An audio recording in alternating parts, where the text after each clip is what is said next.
Dne 19. dubna 2012 se konala 10. konference odborných řešení pod názvem Soitron Praktikum IT skrytá síla biznisu. Sešli jsme se tady u příležitosti 10. konference praktických řešení společnosti Soitron. Na akci je pozváno více než 100 účastníků. Akce bude probíhat v průběhu celého dnešního dne. Během dopoledne budou představeny teoreticky veškeré systémy, které budeme v průběhu dne prezentovat. Posléze budou tyto systémy prezentovány v praktických ukázkách. Po obědě budou probíhat 3 samostatné tracky, kde zákazníkům ukážeme konkrétní řešení postavené na míru jejich business potřebám. V úvodní části přivítal účastníky a zástupce partnerů konference generální ředitel společnosti Soitron inženýr Štěpán Benijovský. Seznámil přítomné s agendou celého dne, s plány a s novinkami za života společnosti.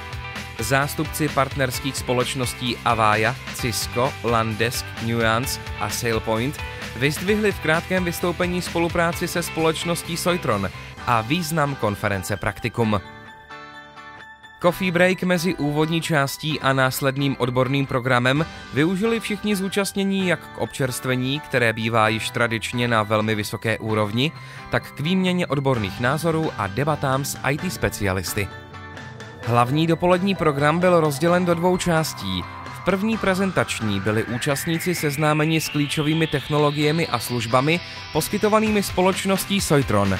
Ve druhé demonstrační pak měli možnost vidět tyto technologie reálně živě implementované na připraveném demu za života virtuální firmy.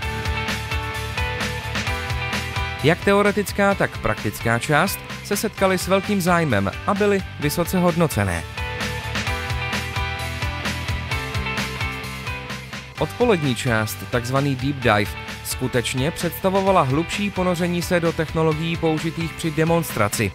Ve 3 trecích měli účastníci možnost se podrobně seznámit s jednotlivými systémy a přímo s konzultanty specialisty diskutovat o jejich funkcích, možnostech, využitelnosti a především přínosech pro své společnosti. Závěr konference byl ozdoben předáváním hodnotných dárků. Pro všechny se tento den stal nezapomenutelným a všichni se těší na příští, již 11. odbornou konferenci Soitron Praktikum. Bylo to pěkné, já jsem samozřejmě už předtím absolvoval v podstatě nějaké ukázky od Avayi, to znamená, nedozvěděl jsem se až tolik nového, nicméně viděl jsem to jako v reálu, v provozu a v podstatě to splňuje ty očekávání, které od toho mám, takže já jsem spokojený.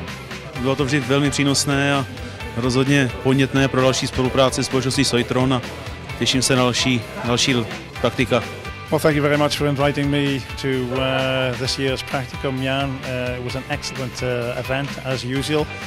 As I said this morning, the Czech Republic, thanks to the efforts of Soitron and previously Clarinet, is the second biggest market for us outside of Russia. Dneska jsem moc rád, že přišlo hodně lidí. Zpětná vazba od zákazníků je výborná, všem se to moc líbilo.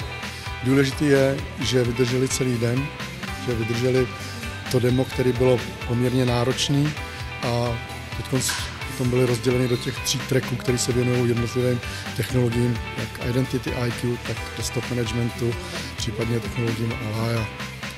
Mně samotnému se vystoupení našeho týmu moc líbilo, všichni jsme si to užili a doufáme, že se se všema zákazníkama uvidíme za rok.